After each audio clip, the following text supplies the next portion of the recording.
Wasallam mengatakan, Innallaha idza ahabba 'abdan da'a Jibril. Allah itu kalau senang sama orang, Allah itu akan panggil malaikat Jibril pertama kali.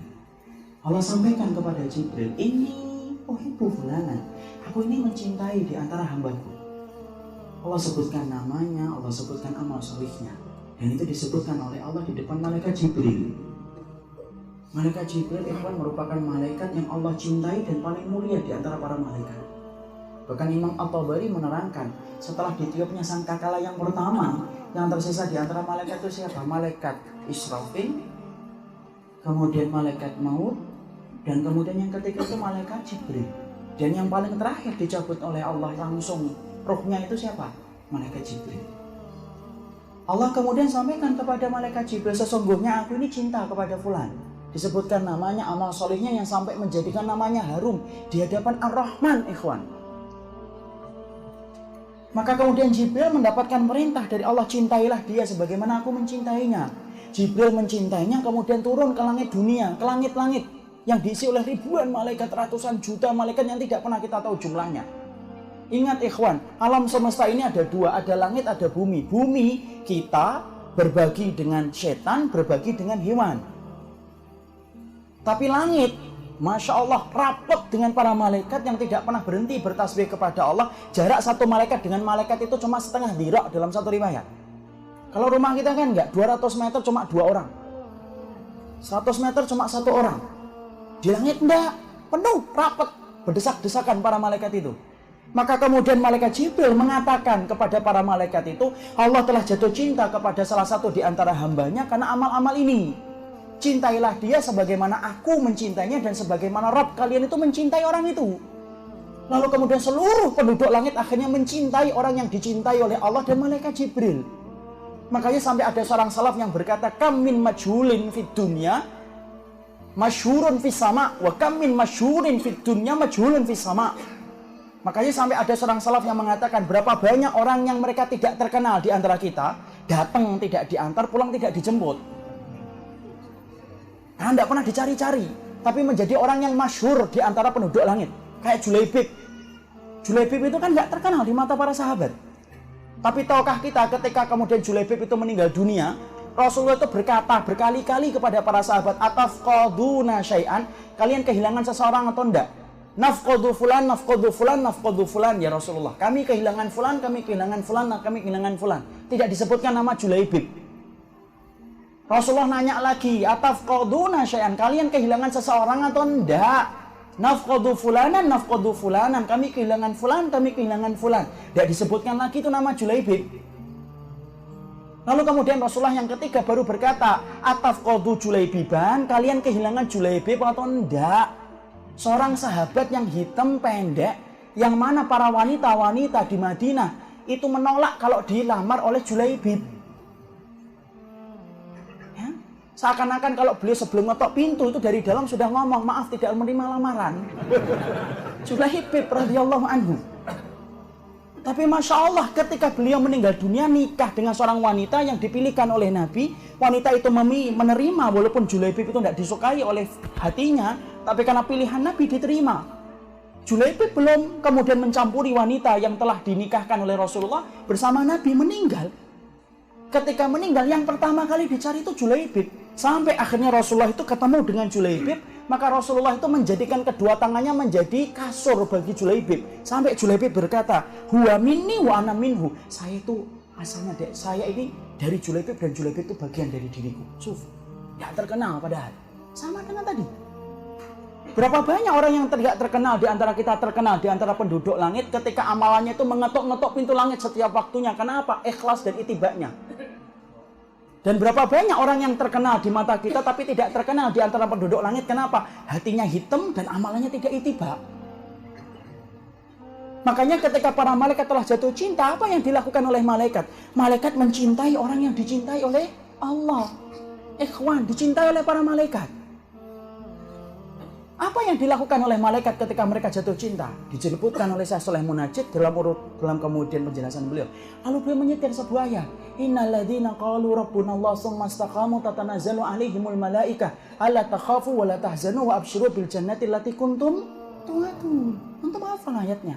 Barang siapa yang mengatakan Rabb kami adalah Allah, kemudian mereka istiqamah, tatanazal nuzuluhu mutakariron, turun berkali-kali para malaikat untuk mengkuatkan orang yang istiqamah ketika mereka dicintai oleh Allah. Apa yang dikatakan malaikat ketika turun kepada orang-orang yang Allah cintai karena istiqamahnya? Malaikat itu berkata, ala takhafun, yang kamu takutin apa? Wala tahzanu, yang kamu sedihkan apa? Wa absyiru bil jannah, dan kamu itu telah diberitakan dengan surga. Imam Ibnu Katsir berkata, tusajji'uhum, malaikat itu sengaja turun berkali-kali untuk menguatkan orang yang beriman supaya mampu untuk melewati setiap ujian tanpa takut dan khawatir. Dan yang menguatkan siapa? Orang yang Allah cintai, malaikat, ikhwan. Antum bisa bayangkan kalau dikuatkan malaikat itu sekuat apa? Antum pernah ngikutin motivator, orang training, ada kan motivator-motivator hebat dan handal Indonesia. Ada Mario Teguh, ada Ari Ginanjar. Yang mana kalau kita ngikutin training mereka, Masya Allah, kita bisa berubah. Kenapa? Kekuatan kata-kata yang disusun oleh mereka. Mereka dibayar mahal betul untuk kemudian memberikan kekuatan kepada orang supaya berubah. Saya cuma bayangkan sederhana. Kalau motivator kayak Bapak Mario Teguh, Ari Ginanjar, Andre Wongso mampu memberikan spirit bagi orang untuk berubah. Antum bayangkan kalau yang menurunkan itu malaikat itu kayak apa? Kuat, luar biasa itu. Karena apa? Yang nurunin malaikat, yang menguatkan malaikat. Sampai kita mendapati, lihat orang yang beriman. Ujiannya berat, ikhwan. Benar, kita tidak mengingkari ujian orang yang beriman itu berat. Tapi antum harus ingat, pertolongan Allah lebih besar daripada ujian yang Allah berikan. Dan di antara pertolongan Allah itu apa? Malaikat yang Allah turunkan. Makanya kalau kita membaca sahabat itu rata-rata tidak masuk akal menurut akal kita. Kenapa? Karena mereka itu dikuatkan oleh para malaikat. Abu Bakar datang membawa seluruh hartanya sampai Nabi berkata, "Mada tarakta li ahlika, yang kau tinggalkan untuk keluargamu apa, wahai Abu Bakar?" Alhamdulillah wa Rasul. Aku tinggalkan mereka dalam penjagaan Allah dan Rasul, ya Rasulullah. Abu Bakar, Umar bin Khattab, saya kemarin ceritakan. Umar bin Khattab, Pak, Masya Allah, orangnya itu idza takallama asma, kalau sudah ngomong keras. Idza daraba auja, kalau sudah mukul menyakitkan. Fa idza masya, kalau sudah jalan asra, cepet. Pokoknya beda dengan Umar Mita ini. Luar biasa itu Umar bin Khattab radhiyallahu anhu. Tapi antum tahu bagaimana fisiknya? Fisiknya orangnya tinggi, agak kehitam-hitaman. Rambutnya agak ikal. Kemudian Umar bin Khattab diceritakan oleh Ibnu Jauzi, di pipinya itu ada garis menghitam. Ibnu Jauzi menceritakan kenapa ada garis menghitam, ikhwan. Lekasratil buka min khasyatillah, karena banyaknya sering menangis Umar bin Khattab itu sampai bekas di pipinya. Antum bisa bayangkan sebanyak air mata apa yang diteteskan oleh Umar bin Khattab dan sesering apa sampai hitam pipinya Umar bin Khattab. Biasanya kalau pipi kita hitam apa?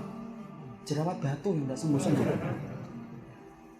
Umar bin Khattab, ya Allah, saya ketika membaca lembaran itu cuma husnudon. Kenapa ya para sahabat luar biasa mereka di dalam keimanan mereka? Karena mereka itu dikuatkan oleh para malaikat. Makanya jangan-jangan kita yang sholat malam sudah pasang alarm 10 lewat semuanya. Jangan-jangan kita ini belum dibantu oleh malaikat. Membawa uang 100.000 ke masjid untuk sedekah itu sudah terasa besar banget. Tapi ketika kita bawa 100.000 ke bengkel terasa sedikit banget. Jangan-jangan kemudian kita mawas diri untuk mengukur. Jangan-jangan kita ini belum turun kepada kita itu malaikat. Karena apa? Kalau kita termasuk orang yang dicintai oleh Allah, Allah turunkan malaikat. Dan Allah mengkuatkan hati orang yang beriman itu, Allah tidak kuatkan secara fisik. Allah kuatkan secara hatinya. Makanya orang yang beriman itu kadang-kadang badan mereka kecil, ikhwan. Tapi hati mereka yang kuat. Berapa banyak orang yang fisiknya bagus, tapi ketika kemudian dia rajin fitness, sholat di belakang imam kepanjangan dikit, kakinya gemeter. Tapi ada orang yang tampaknya kurus, tapi Masya Allah, ketika dia sholat sampai 2 jam, 3 jam, tidak terasa. Padahal makanannya berbeda kualitasnya daripada yang pertama. Kenapa? Allah kuatkan hati melalui para malaikat yang Allah turunkan. Itu yang dikatakan oleh Allah dalam surat Fussilat tadi. Makanya Masya Allah, kisah orang yang beriman itu menggetarkan jiwa. Makanya sampai kemudian dikatakan tidak ada orang yang paling hebat dalam iman kecuali adalah orang-orang yang beriman dan solih kepada Rabbnya. Sampai Allah kuatkan hati mereka. Contoh nih ikhwan, saya ambilkan kisah nyata. Saya ini pernah menemani beberapa dokter Gus Surya. Semoga Allah menjaga apa yang saya telah kerjakan. Saya ceritakan karena ini menceritakan tentang orang-orang Syam. Syam ikhwan adalah tempat yang terbaik di akhir zaman. Syam itulah yang dikatakan oleh Rasulullah sallallahu alaihi wasallam, tuba li ahli Syam fa inna malaikatur rahman basitatun ajnihatiha ala ardi Syam. Beruntung itu penduduk Syam, karena setiap para malaikat Ar-Rahman itu ketika mengepakkan sayapnya, maka mereka itu memilih kota Syam. Itu Syam. Syam yang dikatakan oleh Hudzaifah ibn Yaman, ya Rasulullah, kalau saya harus keluar dari kota Madinah, mana kota yang engkau rekomendasikan buat kami ya Rasulullah? Rasulullah kemudian mengarahkan telunjuknya mengarah ke kota Syam dan berkata, fa innallaha takaffala li bisyami wa ahlihi. Allah telah menjaminkan untukku bagaimana kebersihan tanah Syam dan bagaimana kemurnian iman orang-orang Syam. Syam yang kelak menjadi tempat turunnya Isa alaihissalam. Syam, bukan di Bali, apalagi di Bekasi, enggak. Di Syam itu. Maka tahukah kita, ketika saya pernah menjadi orang Indonesia, saya banyak mengambil hal-hal yang luar biasa dari orang Syam itu. Ya, ketika ngantar seorang dokter, 2 orang dokter dari UGM ketika misi kemanusiaan ke rumah sakit. Di sana kemudian Masya Allah, saya itu mendapati betul apa yang dikatakan Nabi itu. Ternyata saya mendapati orang-orang yang luar biasa dalam iman, itu salah satunya orang Syam. Walaupun mereka dibodohkan selama puluhan tahun, tapi dengan adanya ini, berkah mereka. Mereka betul-betul kembali kepada agama Allah dan betul-betul luar biasa. Anak-anak kecil ikhwan, umur 6 tahun, 5 tahun. Masya Allah, itu kalau habis kita kasih permen, karena kita beli permen untuk memberikan hadiah kecil untuk mereka. Itu Masya Allah, ngucapin alhamdulillahnya luar biasa. Itu kadang-kadang ngikutin kita ketika kita balik ke rumah sakit itu sambil mengatakan apa? Allahu yahfadkum, Allahu yahmikum. Tahu artinya? Semoga Allah menjagamu, semoga Allah merawatmu. Umur 5 tahun.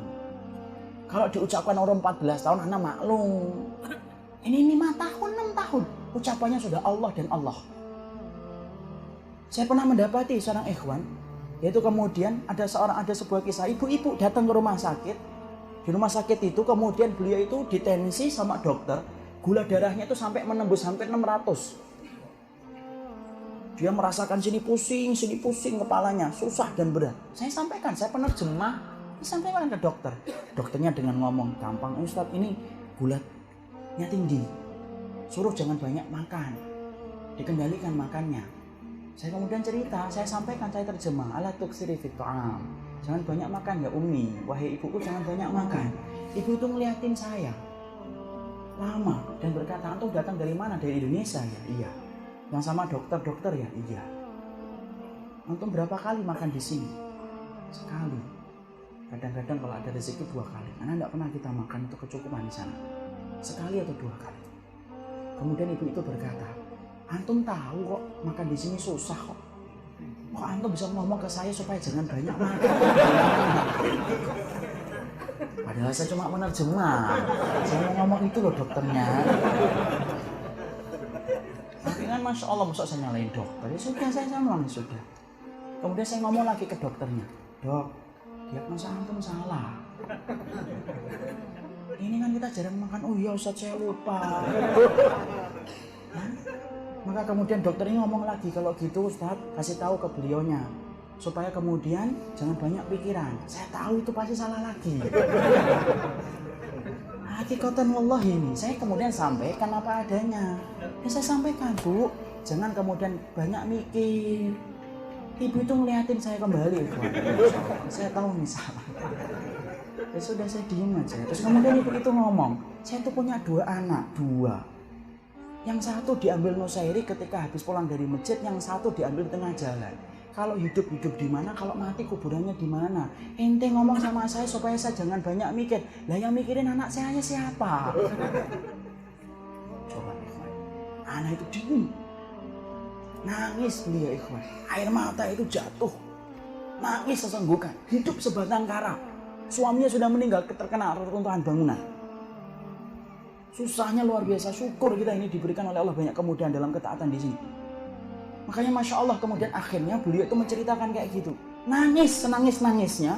Lalu kemudian antum tahu, hal yang membuat saya takjub adalah ketika di sela-sela dia menangis, saat tangisnya itu tiba-tiba dia berucap, Hasbiyallah la ilaha illallah. Cek, berhenti, sapus air mata, hilang.